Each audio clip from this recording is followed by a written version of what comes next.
Treviso piange l'improvvisa scomparsa del professore Emanuele Bellò, 78 anni. È morto nella notte a seguito di un malore.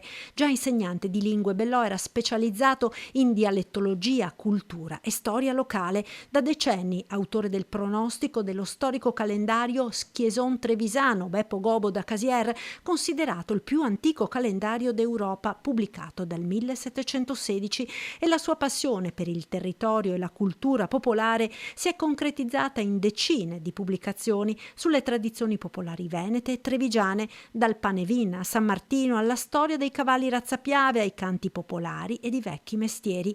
Lunga la collaborazione con il gruppo folcloristico trevigiano per il processo a Aveccia, suo il vocabolario del dialetto trevigiano della destra piave.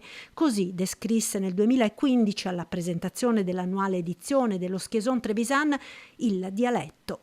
È la lingua della terra, non della campagna. La terra comprende anche la città, è la lingua della natura proprio originaria, che non ha intermediazioni, perché il dialetto si impara a casa, dalla madre, dal padre, dagli amici, non si impara a scuola, dai giornali o dai corsi di lingue.